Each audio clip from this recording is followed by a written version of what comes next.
Olha, durante a minha vida de gamer, isso ficou muito cringe, né? E eu falei cringe, né? Começamos bem.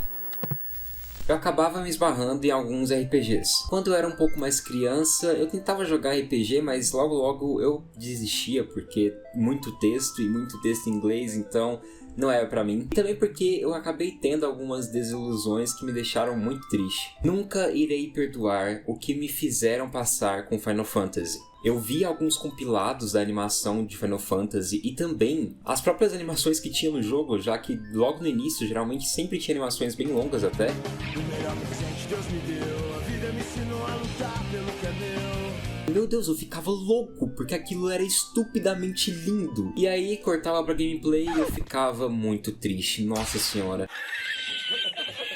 Não me leve a mal, eu tenho certeza que a franquia Final Fantasy é muito boa. Tanto é que eu acho surreal Final Fantasy XV. Mas pô, eu era uma criança. Ver tudo aquilo e logo depois a gente ter essa gameplay de turno com um gráfico muito inferior, era como se alguém estivesse tirando um doce da minha boca. Eu ficava muito triste. Não, ironicamente, meu primeiro contato com Final Fantasy acabou me deixando um pouco desanimado com jogos de turno. Depois de um bom tempo ignorando RPG, surgiu na minha vida Skyrim. Um jogo insano, incrível, muito grandioso. Logo em seu primeiro boss tínhamos uma aranha gigante. Um excelente presente pra quem tem aracnofobia, tipo eu. Sério, Skyrim foi uma das piores e melhores experiências que eu tive com algum jogo. Em alguns momentos era incrível, em outros eu só não queria mais jogar. Foi justamente isso que eu fiz depois de um tempo, de tanto me esforçar em continuar aquela história, mas morrendo de medo das dungeons que eu iria entrar, pois afinal de contas podia aparecer uma porrada de aranha. Novamente, mais um excelente RPG acabou não me fisgando. Porém, depois que eu envelheci um pouco mais, eu acabei jogando The Witcher 3 e também os últimos Dragon Age que tinham lançado naquela época, e eu simplesmente fiquei apaixonado com RPG. Consequentemente, eu acabei quebrando essa barreira com o gênero. Eu não só joguei muito mais RPGs do que antes, como também se tornou um dos meus gêneros favoritos. Todavia, toda essa jornada,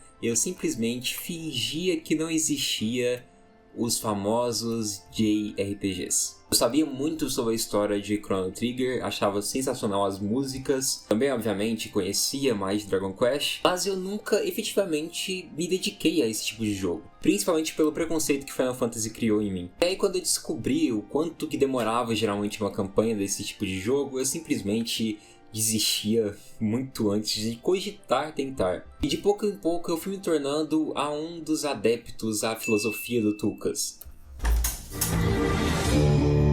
Tá bom, eu acho que assim eu consigo encarar um JRPG.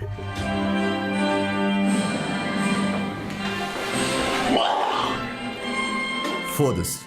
Porém, tudo mudou graças a Persona.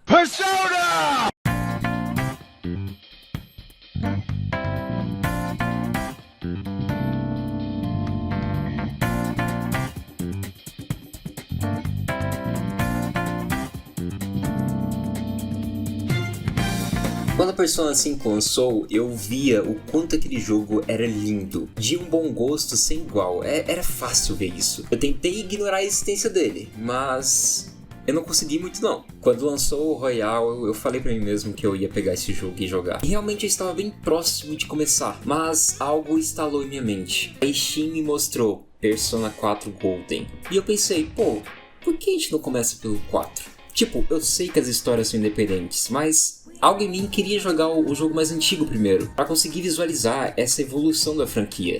Persona 4 foi lançado em 2008 para PS2. A sua versão Golden basicamente é um relançamento do jogo, uma versão remasterizada e também aprimorada, tanto em mecânicas, mas também em extensões da história que deixa ela ainda mais interessante. Vale ressaltar algo que vocês vão perceber durante o vídeo, que esse remaster não chega a ser um remake. Não é igual o que aconteceu com Persona 3, por exemplo. Então, sem enrolações, eu baixei o Persona 4 Golden e comecei a jogar. E eu simplesmente amei tudo aquilo. Mas eu estava ficando extremamente cansado quando ia jogar. Afinal de contas, eu não sou uma pessoa que fala fluentemente inglês ou que lê fluentemente inglês. E com a chegada dos meus últimos momentos na minha faculdade, eu acabei realmente deixando de lado esse jogo. Mas foi ali, em 2024, que eu decidi voltar. Dessa vez eu estava disposto a ler tudo em inglês, porém eu acabei achando uma tradução de fã que me deixou muito feliz, inclusive, e isso só me deixou ainda mais animado para jogar isso daqui. E hoje, depois de algum bom tempo, decidi fazer um vídeo sobre o jogo que mudou minha vida. E sim, ele é o Persona 4 Golden.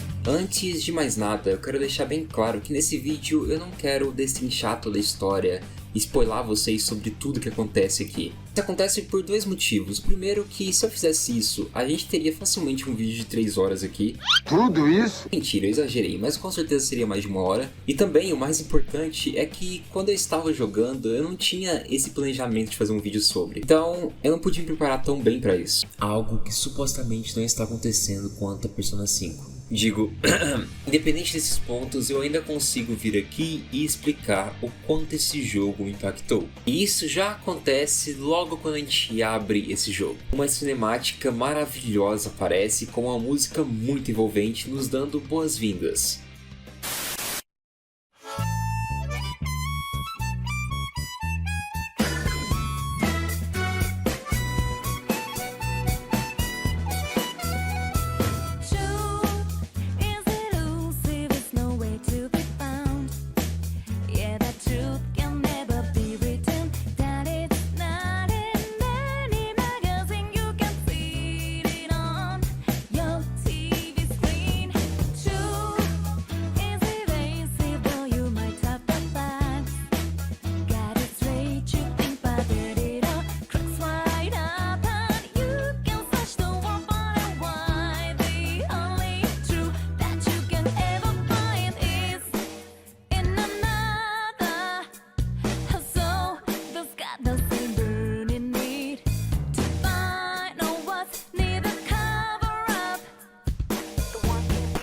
The true artist, so let's get it, yeah, let's see what we can uncover. One that defines your world, gives you truth and life.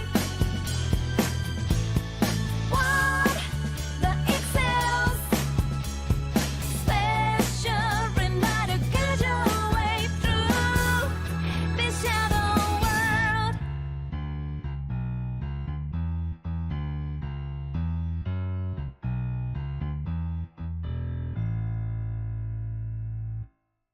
Em seguida temos esse menu maravilhoso.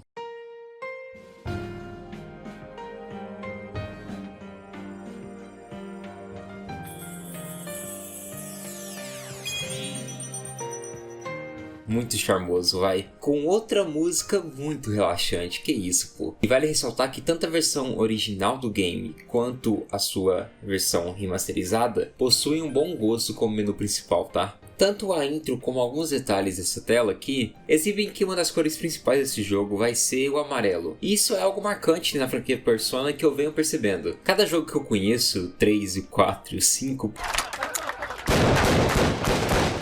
possui uma cor predominante, e de certa maneira esse tom geralmente conversa muito bem com a temática do game. O amarelo vai conversar com essa ideia de calor, do sol e também de vida, de energia. Mas isso vai ficar mais claro com o desenrolar da história, que inclusive começa com uma animação também. Aqui, inesperadamente, nosso foco se dirige a um carro que está em alta velocidade. Ele parece ser bastante luxuoso e rapidamente percebemos o que está acontecendo em seu interior. Uma mulher elegante e um cara bastante narigudo nos dão boas-vindas a Velvet Room, um local de certo modo místico que existe entre a realidade e o sonho, entre a mente e a matéria, que aparece apenas para aqueles escolhidos, que possuem um contrato, um destino entrelaçado com tudo aquilo. Narigudo, um tanto bizarro, diz que seu nome é Igor, nos dando a brecha para dizermos o nosso nome. Você pode escolher qualquer um e isso é muito engraçado, tá? As apresentações são feitas e ele começa a ler nosso futuro, utilizando seus dotes de cartomante. E isso nos revela que o nosso futuro como protagonista será marcado por uma terrível e eminente catástrofe. E nesse caminho há esse excitação e o mistério serão a todo instante impostos. Igor termina a conversa dizendo que daqui a alguns dias o nosso protagonista fará uma espécie de contrato e acabará retornando para aquela sala, nos alertando que o ano que está prestes a começar será decisivo para a vida do nosso protagonista. E se por acaso o mistério não for resolvido, o nosso futuro se perderá para sempre. E ele, assim como a Margaret, estão ali para nos auxiliar, para que nada de ruim aconteça. Depois dessa cena intrigante e desconexa até, começamos a observar a realidade e também o nosso protagonista. E aqui está embarcando em uma viagem, que vai durar um bom tempo, já que ele até mesmo foi transferido de escola. Nosso protagonista está saindo de uma cidade muito grande, indo em direção a uma bem pequena do interior, que seu tio e sua prima estão o esperando. Toda essa sequência inicial faz questão de focar em algumas polêmicas que estão sendo noticiadas pela televisão. O caso da vez é sobre um político que está tendo um caso com uma amante, e essa mulher também é bastante famosa, já que ela é uma grande apresentadora de televisão. E vai por mim, todo esse foco na televisão, nas notícias, não é nem um pouco em vão. E epa, que cena estranha, mas tudo bem, continuamos. Estamos cada vez mais próximos da cidade e nosso protagonista começa a ver alguns flashes estranhos de uma mulher apavorada e também da conversa que teve na Velvet Room. Sem muito tempo para refletir sobre tudo isso, seu destino é alcançado. Depois de se esbarrar em uma pessoa meio estranha, acaba se encontrando com seu tio Dojima e com sua priminha Nanako. E aqui descobrimos que iremos passar um ano em Naba justamente na casa daqueles dois. Nossos personagens, antes de chegar em casa, passam em um posto de gasolina, entre conversas banais sobre toda aquela cidade, nosso protagonista acaba sentindo um pouco mais do cansaço de toda a viagem. Assim decidimos respirar um pouco de ar puro, explorando um pouco mais o distrito comercial daquela cidade. Passamos na frente de algumas lojas, de um santuário, de algumas pessoas que estão vivendo suas vidas, e depois decidimos finalmente conhecer a casa, que por sinal é bastante aconchegante, pô. Como bons anfitriões, Dojima e Nanako preparam um jantar, como forma de recepcionar a gente. Tudo está indo muito bem, a comida está muito boa. Entendemos que nosso personagem, o Man Cameron, acabou parando naquele lugar principalmente por conta do trabalho de seus pais, a qual realizam em um outro país. Dessa forma, evitando ficar sozinho, o tio acabou se oferecendo para cuidar do filho de sua irmã. Entre conversas, uma coisa inesperada acontece. Dojima recebe uma ligação, estão precisando dele no trabalho. Assim descobrimos que ele é um detetive policial, inclusive um dos principais da cidade. Então é corriqueiro ele trabalhar em horários totalmente aleatórios. Se acontece uma emergência, ele precisa ir, independente da circunstância. O detetive se despediu dos dois, mesmo com uma chuva forte, foi atrás de entender melhor tudo o que estava acontecendo ali. E ver tudo isso já deixa a gente um pouco desconfortável, pois aparentemente já é comum, já é rotineiro para Nanako. Com toda certeza isso afeta sua infância, já que ela precisa aprender a se dar sozinha em muitos momentos. Os dois terminam o jantar e o momento de descansar bate na porta. E para finalizar o primeiro dia naquela cidade com chave de ouro,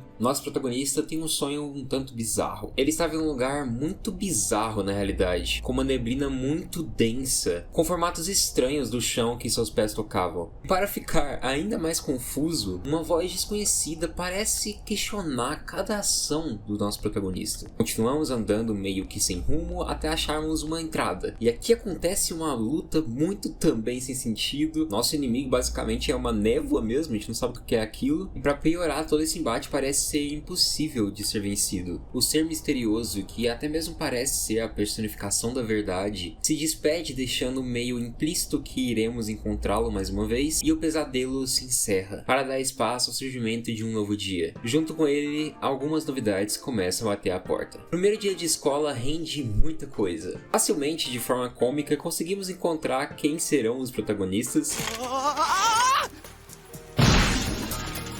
Yosuke, esse cara muito atrapalhado, muito bobo também em alguns momentos, mas com toda certeza um excelente amigo. Chie, uma garota bem extrovertida, bem divertida, qual em todo instante tenta deixar bem claro que é muito confiante. E por último, Yukiko, uma garota muito educada, muito delicada e também bastante introvertida. Esse grupo, de uma forma bem orgânica até, acaba se aproximando bastante do nosso protagonista logo no primeiro dia de aula. E eu acho muito engraçado que dá pra saber bem quem serão nossos amigos só de ver todo esse visual da sala aqui. A aula já dá pra perceber bem que aquela escola possui alguns professores bem chatinhos. Também dá pra entender mais a vibe daqueles alunos. E todo esse primeiro dia rende situações bem interessantes. A primeira delas é que a secretaria faz um anúncio bem importante. alerta todos os alunos que eles deverão ficar ali até a segunda ordem. E isso só fica ainda mais estranho quando escutamos o barulho alto de sirenes.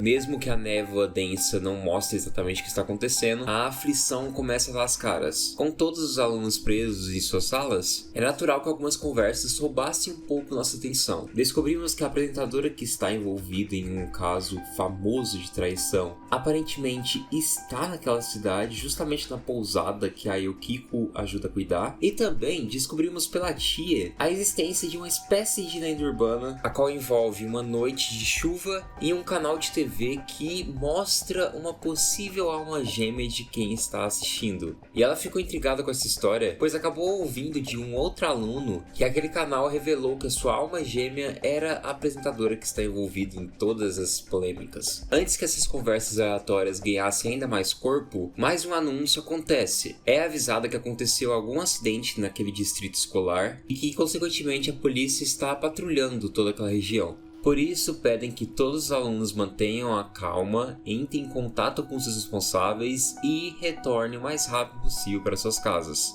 Algo sério aconteceu, mas ninguém sabe ao certo o que de fato é. Então é óbvio que isso só traz mais curiosidade. Sabendo que voltaríamos sozinho para casa, Chie acaba convidando o nosso personagem a voltar com elas. Após isso, temos algumas interações bem divertidas com os nossos novos colegas. E sério, sei lá, 5 minutos já dá pra você perceber o quanto que esses personagens são muito carismáticos. Stop right there! What did you do to my DVD?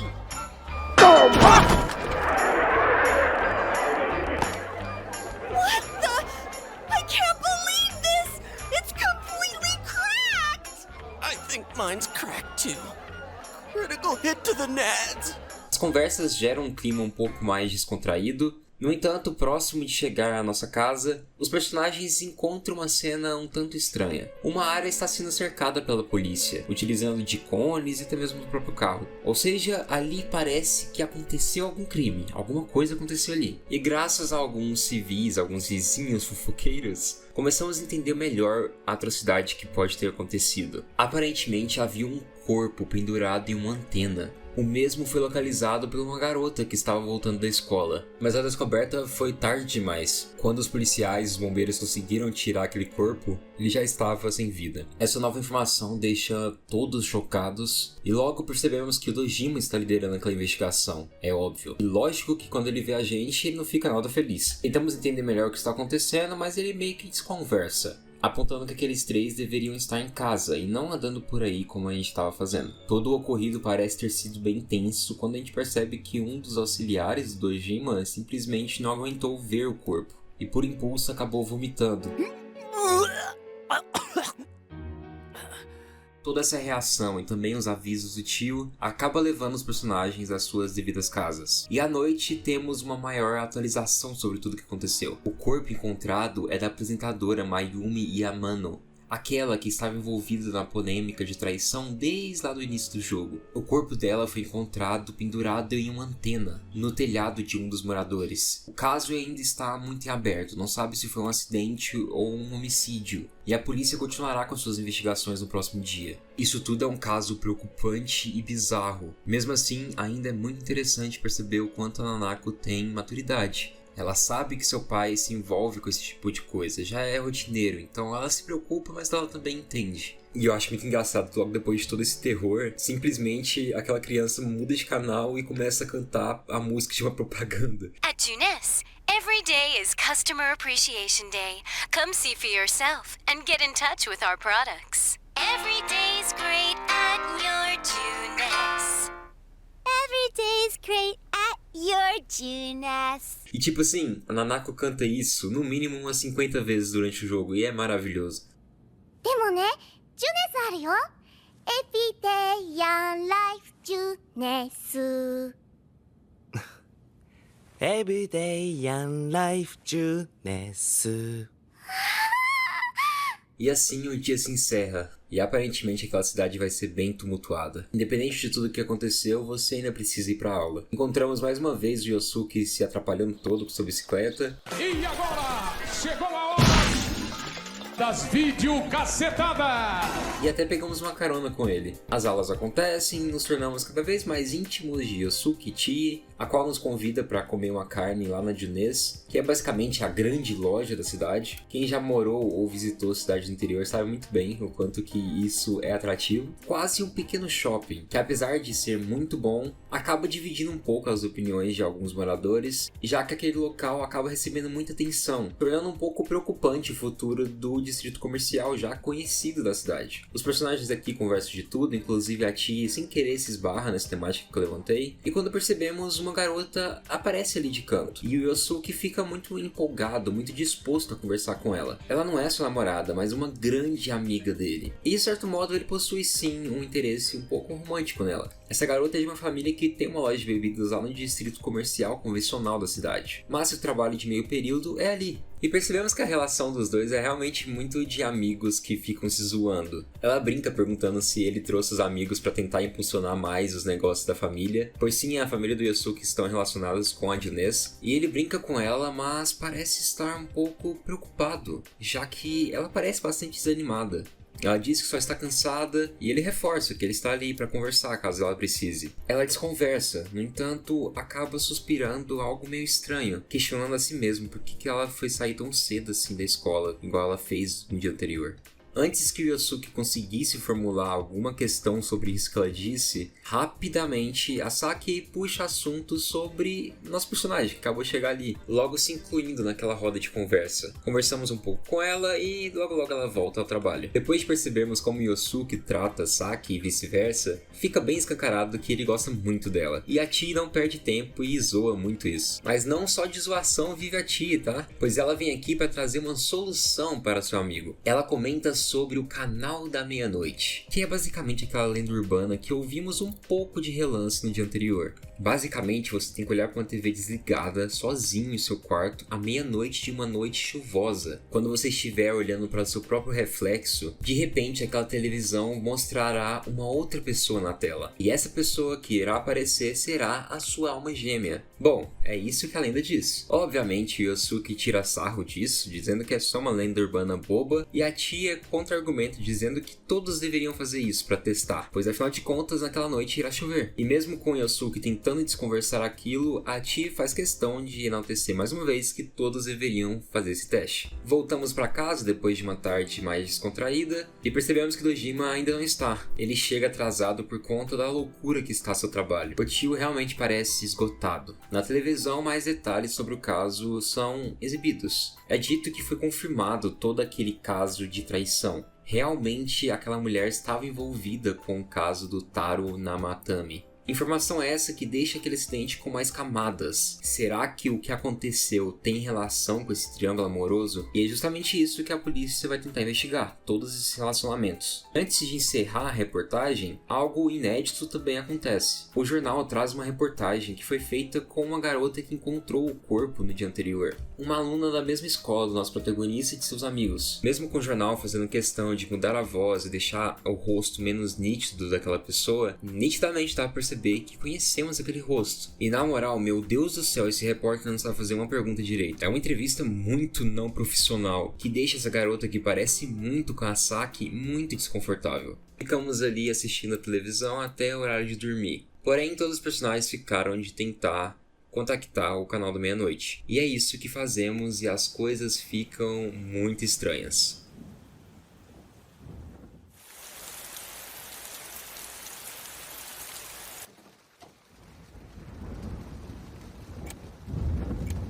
Bate meia-noite no relógio e nosso personagem verifica a televisão, e até então nada acontece.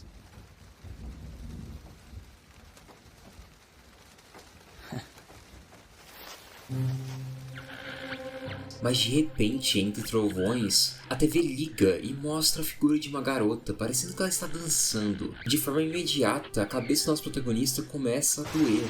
No mesmo intervalo que uma voz estranha começa a fazer uma espécie de discurso. Thou art the one who opens the door.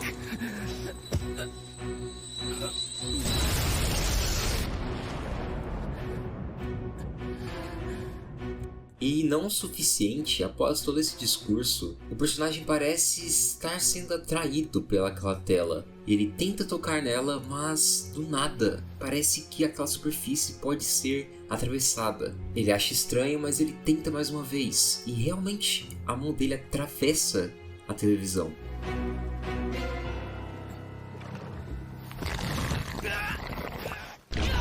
Como se estivesse entrando em um tipo de portal. E repetidamente ele é quase sugado para dentro dela. Contudo, com esforço, ele consegue evitar isso. Agora deu cara aí mesmo. Acha tudo muito estranho, mas finge que tá tudo bem e volta a dormir. Só que, obviamente, ele iria comentar isso no próximo dia com seus amigos. Logo no início da manhã, encontramos com Chie e parece que ela está um pouco envergonhada de contar o que ela viu na TV, dizendo que vai contar quando todos forem contar juntos. Depois das aulas, a gente percebe que há um rumor muito grande de que foi realmente a Saki que encontrou o corpo morto. Isso deixa os personagens um pouco reflexivos, mas logo a grande temática volta à tona. Chie pergunta se todos viram o que apareceu no canal da meia-noite. Yosuke confirma que sim, mas espera que a amiga fale primeiro. E ela é estranha porque ela viu uma silhueta de uma garota. E ela fica confusa, tipo, minha alma gêmea é uma garota então? Não reconhece quem é aquela pessoa, mas lembra de algumas características. E quando Chie cita sobre elas, o Yosuke percebe que foi a mesma garota que apareceu para ele. E essa mesma garota também apareceu para o nosso protagonista, o que torna tudo muito mais confuso. A mesma pessoa é a alma gêmea de 3 outras pessoas. Não bastando apenas citar a pessoa que a gente viu na TV, o protagonista também cita tudo que ele vivenciou. E obviamente que isso vira uma piada para tanto Yosuke quanto Chie. Afinal de contas, uma pessoa entrando numa TV não é nada convencional. A garota zoa, dizendo que se fosse uma TV maior, ele até conseguiria entrar nela. E isso fez lembrar que Chie sempre quis ter uma televisão muito poderosa. E olha só, na Junes vende TVs bem grandes. E assim os personagens decidem a fazer uma visita na loja. Aquela seção praticamente nunca é visitada, pois os aparelhos são muito caros. Eles tentam imitar aquilo que nosso personagem diz que fez no dia anterior, deixando claro que nada de extraordinário acontece. Que a gente só tava meio louco mesmo das ideias. Porém, quando os dois amigos estão distraídos olhando um outro tipo de TV, nosso personagem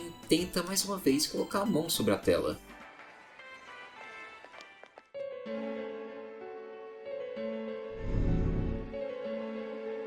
Oh yeah, what kind of TV do you... E, mais uma vez, ele consegue atravessar. Todo mundo fica um tanto em choque. E sinceramente, nosso personagem fica maluco. Porque ele coloca a mão e ele fala, por que não colocar minha cabeça? Eu quero ver o que tem lá.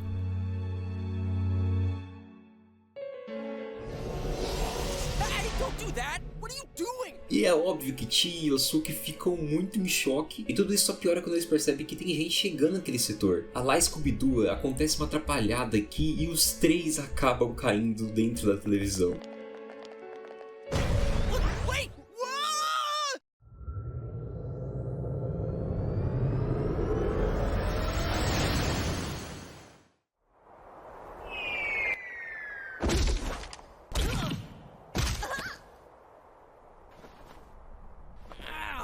De certa maneira, nosso personagem acabou empurrando os dois junto com ele. E aqui temos um ambiente bem creepy na realidade. Um lugar com muita neblina, mas que parece ser uma espécie de estúdio de programa de televisão. Misturado com uma estética até de circo também, é realmente estranho. E assim, estamos perdidos, ninguém sabe como sair dali. Ninguém sabe o que de fato é aquilo tudo. Eles estão vivos, menos mal, mas o que fazer? Nessa tentativa de procurar uma saída, os amigos encontram uma espécie de prédio. Logo na frente deles surge uma porta meio vermelha e preta, e obviamente que isso é muito estranho, porém o que restou foi seguir os instintos. E assim a porta leva os 3 personagens para um quarto. Bastante perturbador. Percebemos que diversos posters decoram as paredes, só que em cada pôster o rosto da pessoa está cortado. Todas as paredes estão manchadas por banhos de tinta. E para piorar ainda mais esse cenário, existe uma cadeira ao centro do quarto praticamente. E logo na frente da cadeira tem um laço, como se alguém tivesse tentado, vocês sabem bem. E é meio cômico como nesse cenário de terror, simplesmente Yosuke decidiu fazer um xixi ali.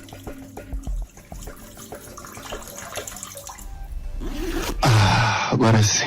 Pô, que isso, né? O cabra tava apertado, é foda. Aquele lugar que deixa todo mundo tenso, então eles decidem ir embora dali. Depois de um tempo batendo perna, os personagens chegam novamente na entrada daquele mundo. Só que agora, algo tá estranho. Eles encontram uma figura estranha, simplesmente um grande urso de pelúcia que fala. O famoso Teddy, ou como essa legenda quis traduzir, como Kuma. Que também faz sentido, vai. Eu tentei perguntar o que aquele ser era e eu simplesmente tomei uma patada na cara.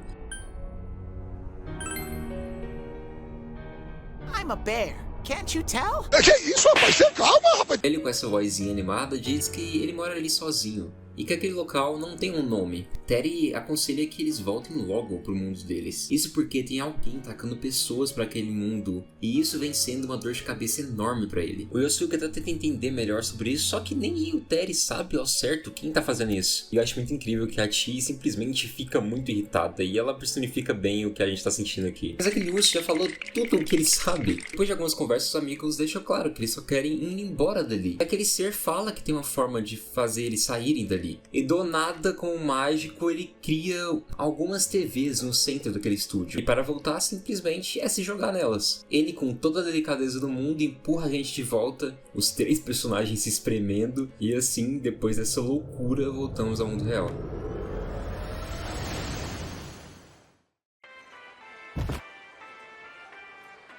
Eles ficam confusos, mas obviamente aliviados. E logo recebemos uma informação muito interessante. Yosuke, quando estava naquele quarto bizarro, havia dito que aquele cartaz não era muito estranho para ele. Quando voltamos à realidade, ele se lembra. Ali mesmo na loja tem um desses cartazes. Eles são da Misuzu Hiragi, que é a esposa que foi traída daquele caso de televisão. Ou seja, aquele quarto pode ter alguma relação com tudo isso. Pensar naquilo tudo que acabou de acontecer causava calafrios em qualquer um deles ali. Então o melhor foi simplesmente tentar ignorar. Voltar pra casa e simplesmente esquecer de tudo isso. E é justamente isso que tentamos fazer. Esgotados, chegamos em casa, só que logo uma notícia amarga deixa as circunstâncias um pouco mais problemáticas. Dojima nos pergunta, mesmo entendendo que possivelmente não saberíamos nada, se por acaso ficamos sabendo sobre algo que envolve a Saki. Contamos que sabemos que foi ela que encontrou o corpo, mas não era isso que ele queria ouvir.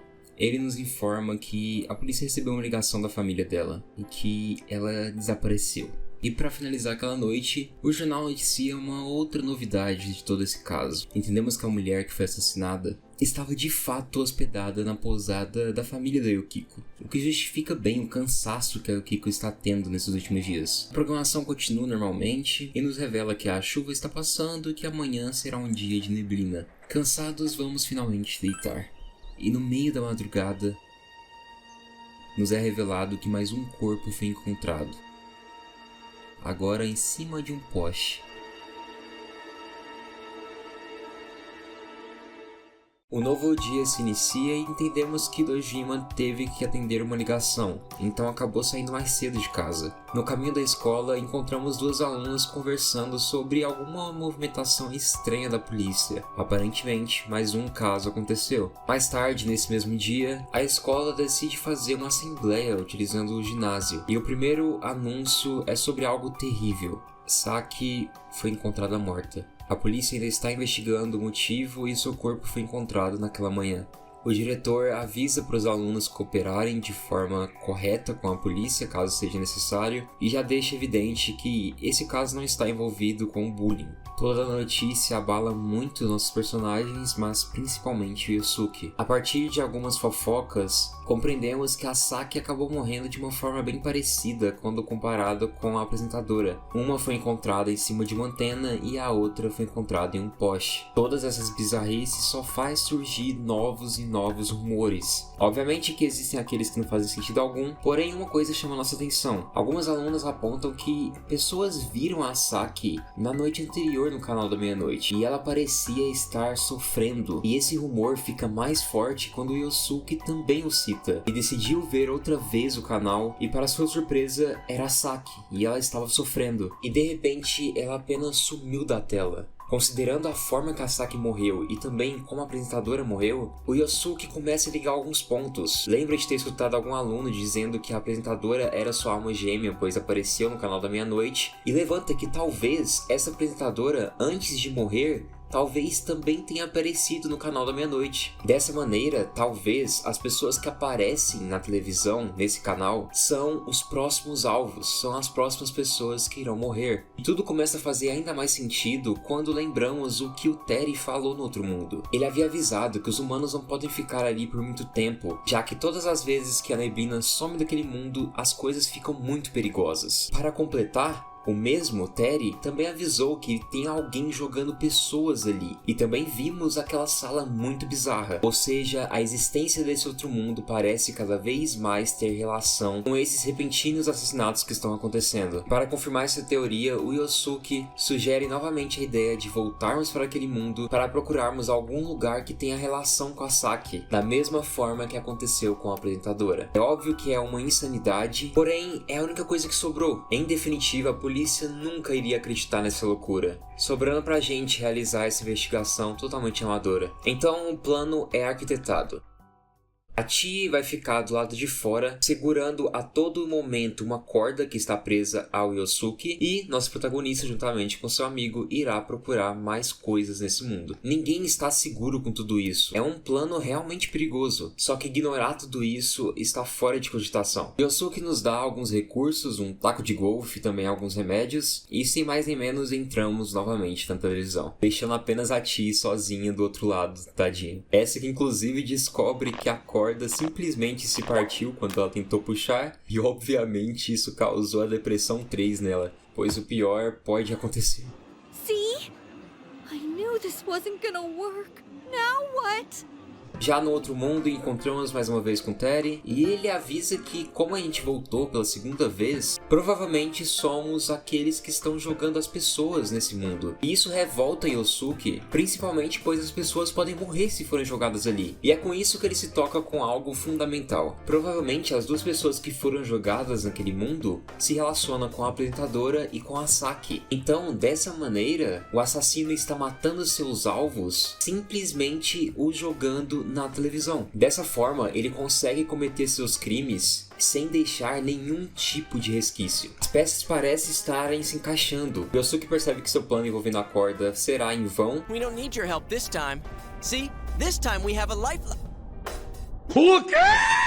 E cobra que aquele urso deveria ajudar a gente após terminarmos a nossa investigação. A questão é que ele ainda acredita que somos os culpados. Yosuke repete de novo que não somos, traz outro ponto importante. Ele deixa ainda mais claro que pessoas estão morrendo no mundo deles, e de que toda vez que a neblina aparece, um cadáver aparece com ela, e que com toda certeza isso tem alguma relação com aquele mundo. Então seria muito importante o Terry ajudar eles. E isto deixa aquele urso encucado. Ele avisa que quando a neblina aparece do outro lado, a neblina em seu mundo some, e que seu mundo se torna muito perigoso quando ela some, já que as sombras ficam muito violentas. Mas mesmo chamando a atenção, esse imbecil desse urso continua com essa mesma insistência que somos os culpados, e o Yosuke fica puto. Parece que isso não acaba nunca, meu Deus. Acaba, pelo amor de Deus! Acaba, pelo amor de Deus! No meio dessa treta toda aqui, Yosuke percebe outra coisa muito relevante. Não tem como, né? O cara é muito gote, o cara é muito gênio. Ele mais uma vez percebe que aquele local parece um estúdio de televisão. Com isso, ele relaciona: será que o que aparece no canal da meia-noite é gravado nesse mundo? E isso se encaixa muito bem, mas o Terry faz questão de apontar que ninguém faz esse tipo de coisa naquele mundo, que ele sempre foi daquela mesma forma, um mundo vazio que só existe ele e outras sombras. E meus manos, aqui é muito papo de louco, velho. Ninguém tá entendendo porra nenhuma que o Terry tá falando sobre sombra e os caralho. Inclusive o Yosuke fica puto da vida, Porque isso não é tolerável! Não é! e até fala que o Terry é o maior culpado. Ele tenta revelar seu rosto e percebemos que o humano é vazio. Whoa! What the hell are you? Isso é creepy. Sério, que porra é essa? E finalmente, as coisas dão apaziguadas. O Terry fala que ele nunca faria algo do tipo e realmente parece, ele é bem pacífico e que ele entendeu que eles não são os culpados. Só que isso teria uma condição. Ele quer que nós encontramos o responsável por toda aquela bagunça e após encontrar ele, deveríamos detê-lo. E nós precisamos nos comprometer com isso. Caso contrário, ele nos deixaria ali preso pro resto de nossas vidas. Que não seria por muito tempo, né? E o Terry quer muito que façamos isso. Ele até chora em pensar em toda a bagunça que está acontecendo em seu mundo. E toda essa situação apenas nos lembra o que o Igor falou lá no iniciozinho. Um mistério surgiu em nosso destino. Por livre e espontânea pressão, prometemos ajudar aquele urso. Thank you!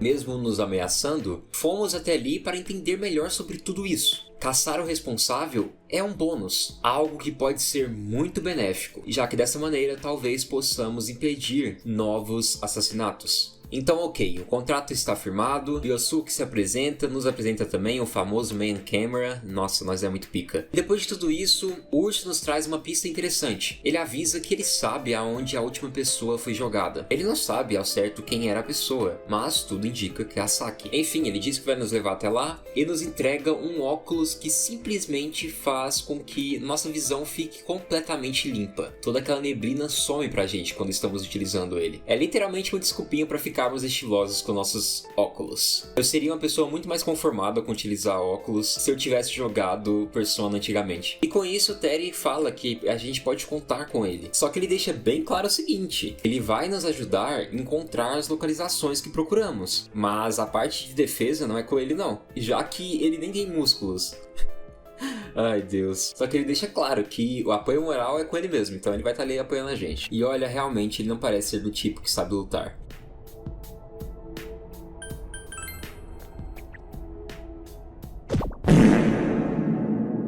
Esse urso meio bobão acaba nos levando para o local onde ele disse que a pessoa foi jogada. E basicamente é uma réplica do distrito comercial da cidade. Está se tornando comum naquele mundo surgirem locais estranhos que o Terry não sabe ao certo o que são. E isso é estranho, pois as réplicas são muito fiéis. Isso aparentemente está relacionado com a ideia de que as pessoas que estão nesse mundo enxergam a sua realidade. Pode parecer meio sem sentido, mas a família da Saki possuía uma loja naquele distrito. Assim disparamos para encontrar essa loja e voa lá, existe uma entrada aqui. Mas para o nosso azar, as sombras chegaram. E olha, a primeira vez que eu vi isso aqui, eu fiquei apavorado.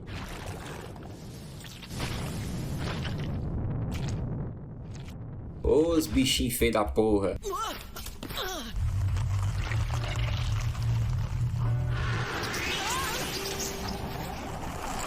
Agora mais do que nunca estamos enfrentando uma ameaça grande. Nossas vidas estão em risco. E assim, uma outra vez, o mesmo discurso que escutamos quando vimos pela primeira vez o Canal da Meia-Noite acontece.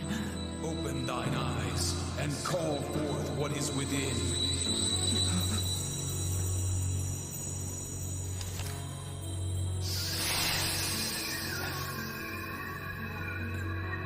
Despertando assim o nosso Persona, o estilosíssimo Izanagi.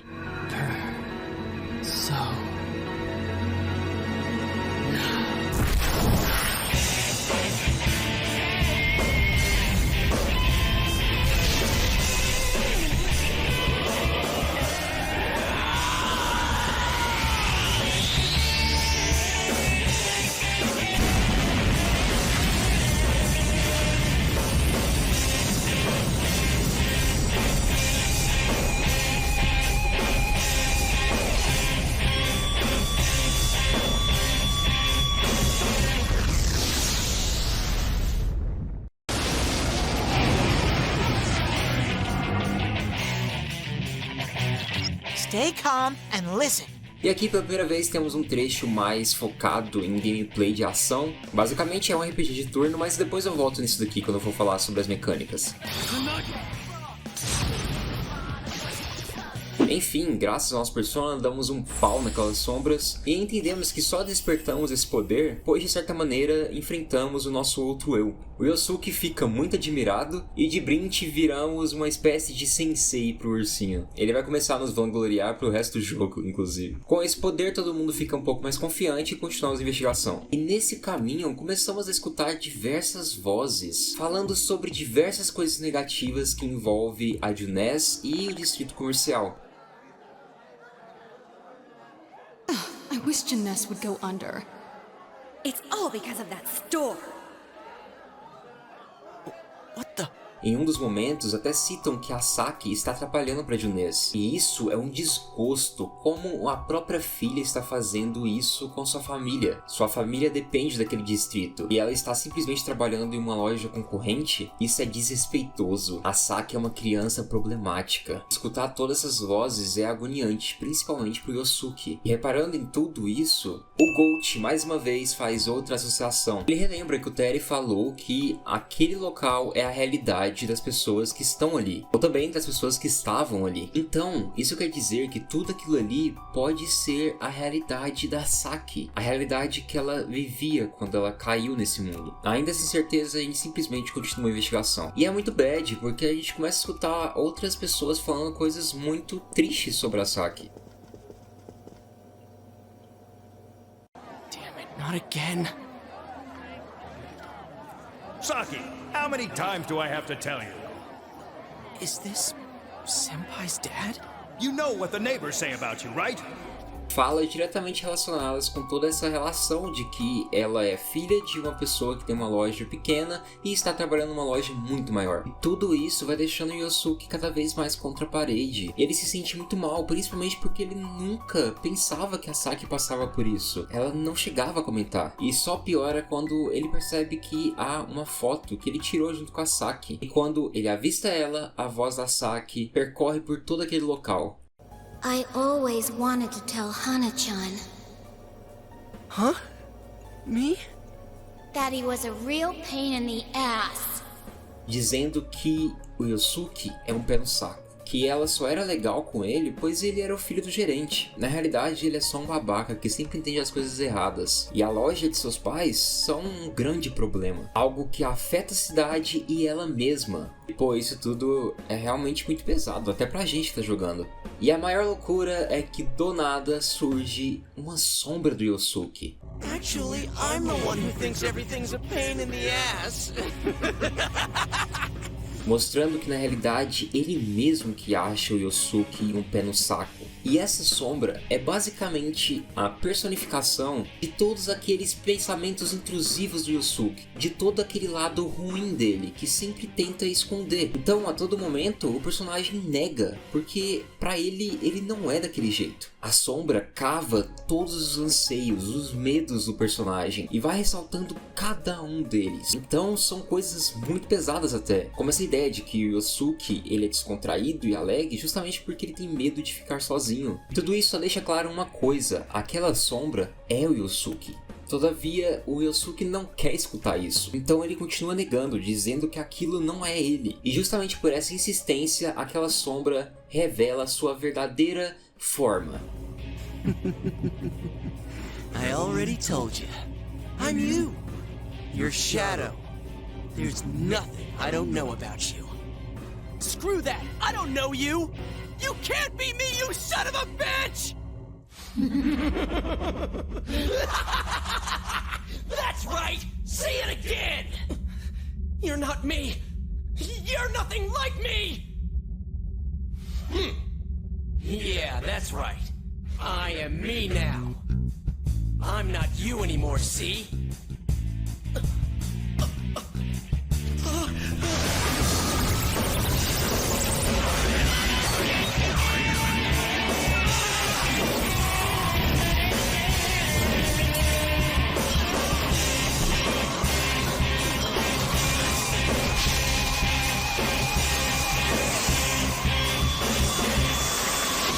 Surgindo assim o primeiro boss.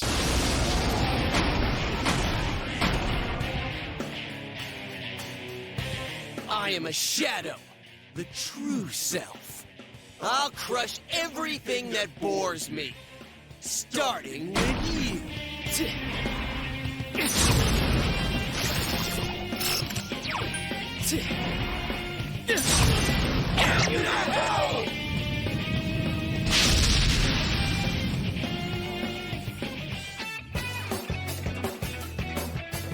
Depois de derrotarmos esse inimigo, as coisas começam a se normalizar. Nosso amigo se levanta e começa a entender que aquela coisa partiu dele mesmo e que ele precisa aceitar ela, porque senão ele vai ficar sempre lutando contra aquilo. Ele precisa enfrentar a si mesmo. Todos nós em algum momento precisaremos. No fim, tudo aquilo é o Yosuke. É a partir desse enfrentamento que o personagem acaba conseguindo desbloquear também o seu persona.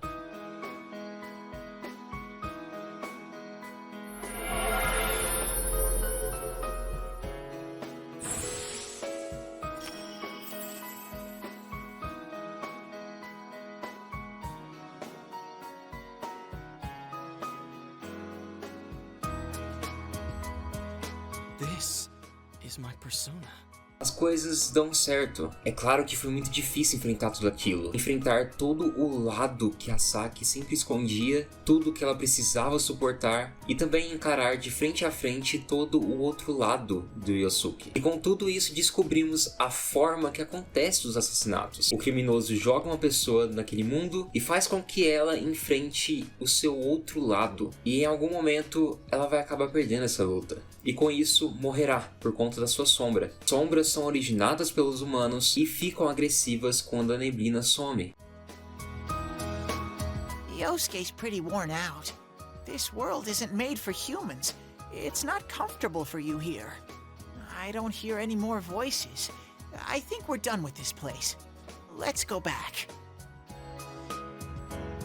O cansaço nos leva novamente à entrada. Reunimos todas as informações que descobrimos e com isso levantamos que talvez consigamos salvar as próximas vítimas. Será perigoso, pois a partir do momento que as sombras entendem que estamos ali tentando investigar e salvar o hospedeiro, elas irão lutar contra a gente. Mas se conseguirmos derrotar as sombras antes que a neblina apareça no nosso mundo, teremos a oportunidade perfeita para salvar essa pessoa. Mas é óbvio que é insustentável ficar sempre nesse ciclo. É necessário encontrar o culpado de tudo isso. E meu Deus do céu!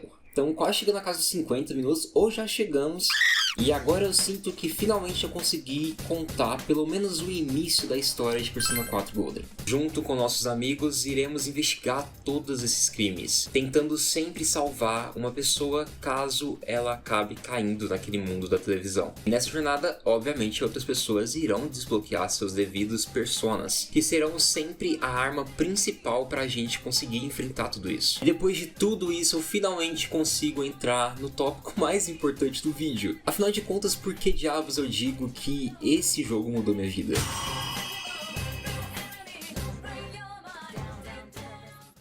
O primeiro ponto vital sobre tudo isso conversa com a gameplay.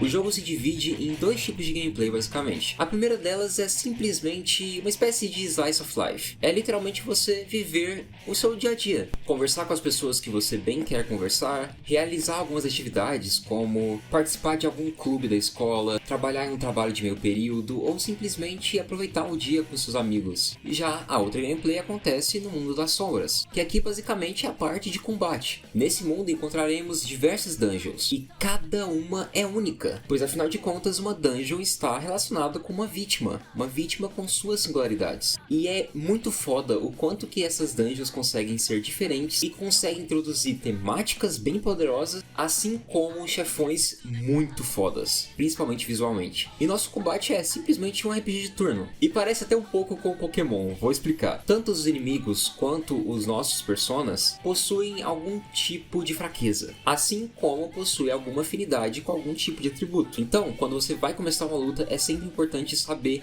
qual tipo de poder você deve aplicar nela. De certa maneira, cada um de seus amigos que irão desbloquear uma espécie de persona possuem suas respectivas especialidades. o que gera muita diversidade no combate e que fica ainda mais prazeroso quando entendemos que o nosso personagem consegue basicamente capturar vários tipos de persona. E aqui que entra um pouco essa vibe de Pokémon. Porque você pode simplesmente sair por aí derrotando sombras e aleatoriamente ganhando outros personas. E é na Velvet Room que você vai conseguir usufruir de todo o potencial desses que você pegou. O Igor e a Margaret realmente estão ali para auxiliar seu caminho. É graças a eles que vamos conseguir fundir nossos personas para gerarmos algo mais poderoso e também de comprar algumas habilidades e também personas, caso se em algum momento a gente tenha registrado algum deles. E quando eu olho para essas duas estruturas, eu já encontro um dos maiores charmes dessa franquia. A coisa mais interessante de Persona é que o trecho de gameplay onde você simplesmente vive o dia a dia é muito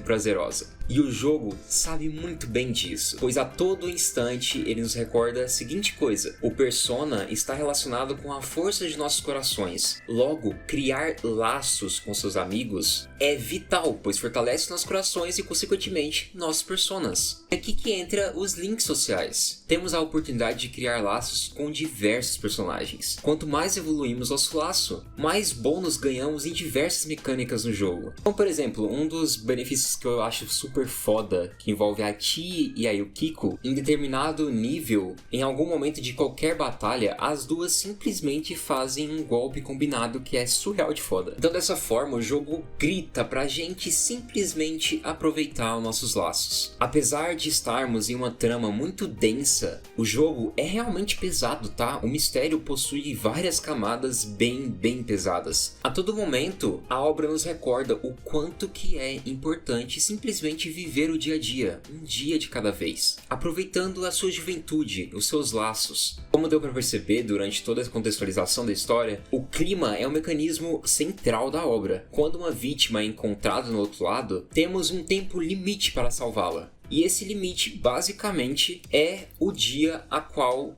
aparece a neblina na cidade. Então, não necessariamente você precisa fazer a dungeon assim que ela aparece. Você pode aproveitar mais seus laços para depois finalizar, ou se você estiver forte o suficiente e quiser ficar livre, você pode derrotar essa dungeon o mais rápido possível e simplesmente viver seu dia a dia comum. E é óbvio que todos esses links sociais e toda a trama só funcionam tão bem, pois estamos falando de um RPG, mais especificamente de um JRPG. O que eu quero dizer é que temos a liberdade de fazermos diversas escolhas diferentes. Algo que impacta você, os personagens à sua volta e também a história no geral. Isso vai de coisas mínimas até coisas grandiosas. Você pode simplesmente errar uma resposta quando o professor te perguntar algo, ou você pode fazer uma escolha errada que simplesmente vai fazer com que você perca o final verdadeiro da obra. Tudo isso é muito intenso. O jogo é sim longo. Eu de verdade fiz muita coisa nele. Então o meu save deve ter mais de 120 horas fácil. E isso é importante, porque você, sem perceber, começa a se importar muito com os personagens e com tudo que está acontecendo na obra, como se você realmente se sentisse inserido naquilo tudo. Eu falo com tranquilidade que Persona foi o RPG eletrônico que mais me fez sentir dessa forma. Eu me importava com tudo que estava acontecendo, eu queria descobrir, eu queria resolver, eu queria proteger as pessoas que eu gostava. E ao mesmo tempo, eu embarcava em diversas experiências que surgiam em minha frente. E é óbvio que isso tudo só funciona porque, além de uma gameplay muito boa e realmente relaxante, sério, é relaxante jogar Persona, o jogo tem uma trilha sonora estupidamente maravilhosa.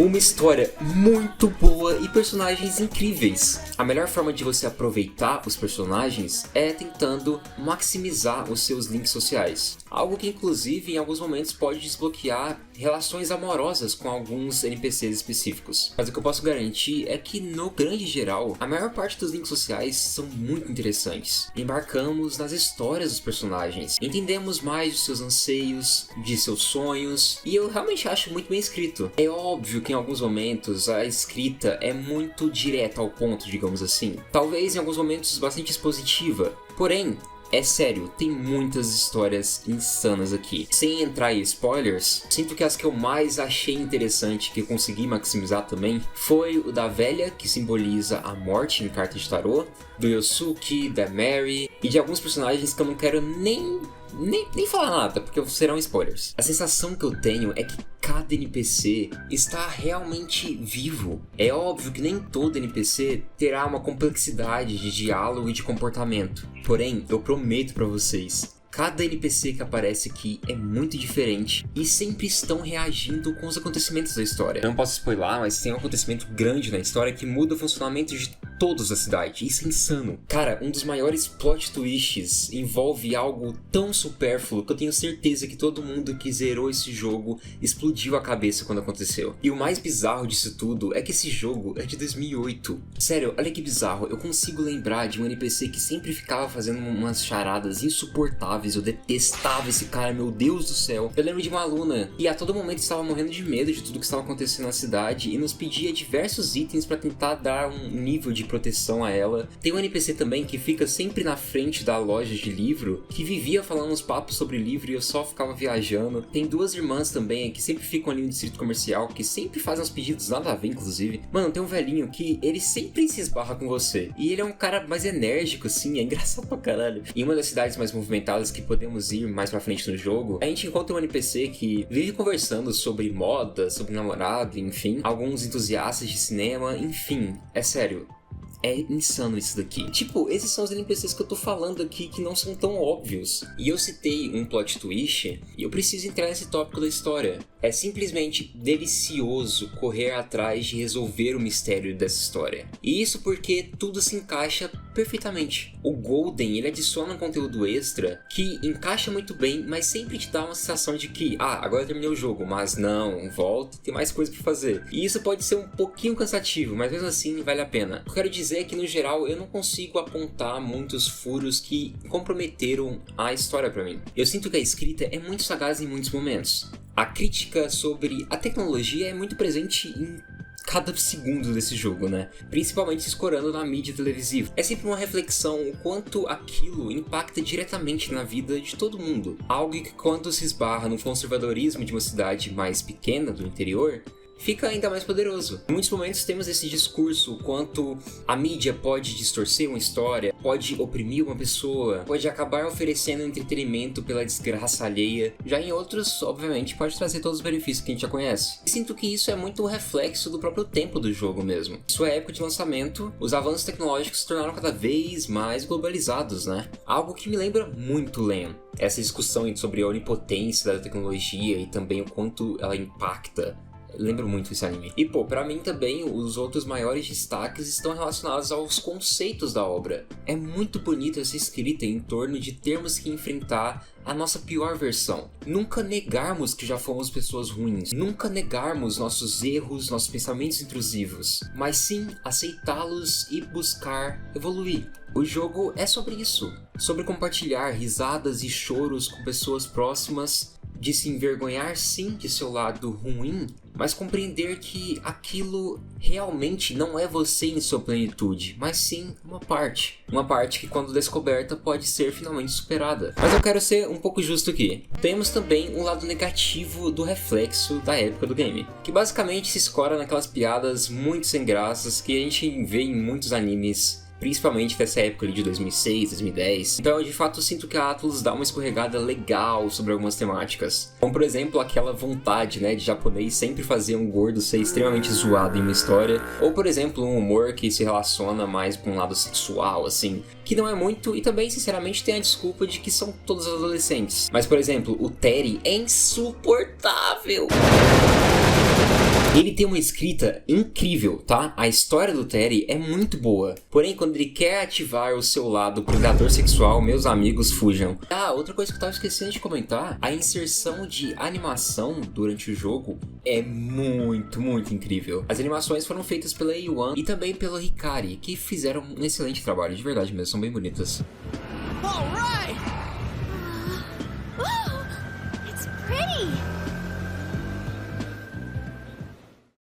Jesus amado. Oh, meu Deus. O vídeo ficou muito longo. o que eu fiz. Mas eu sinto que eu consegui resumir bem tudo que eu senti com esse jogo.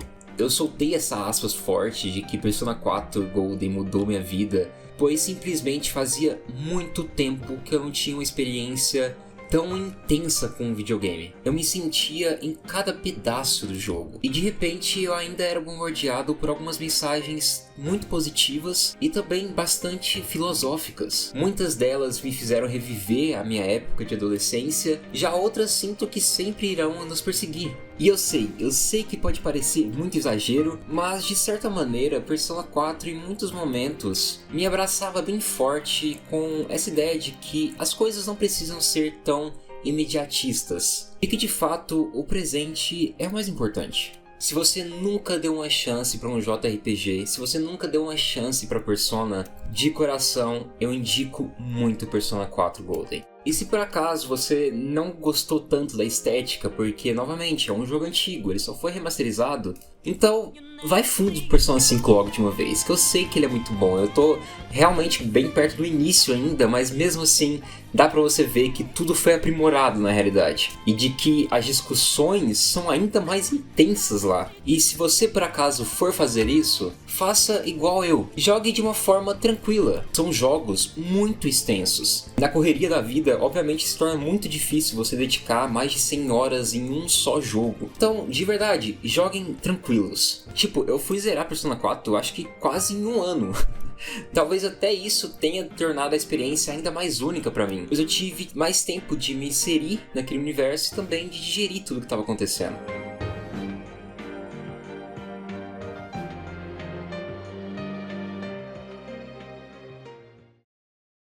Cara, fazia tempo que eu não fazia um vídeo tão longo, e eu sei que eu falei isso várias vezes, e eu de verdade quero agradecer muito se você ficou até aqui. Particularmente, eu amo acompanhar reviews de jogos que duram bastante tempo, só que é claro que isso dá um trabalho dos grandes. Preciso agradecer e muito ao Rui, que se dedicou pra caralho por esse projeto. Sem ele nessa edição, esse vídeo demoraria muito mais tempo para ser lançado. Quero agradecer também ao Guisada, que fez essa thumb maravilhosa, que com certeza deu muito trabalho. E de verdade, por favor, deixem seus comentários, sua avaliação, seu compartilhamento, seu hypar. Eu sei que é muita coisinha, mas é tudo de graça, pô. E isso ajuda muito, muito, muito, muito, tanto o desempenho do canal quanto do vídeo. Esse tipo de vídeo geralmente é bem mais difícil de se desempenhar bem, principalmente por conta da sua extensão, mas é aquilo, eu sinto que o mais correto é sempre priorizar, fazer aquele conteúdo que você tem orgulho, que você gosta de fazer ele.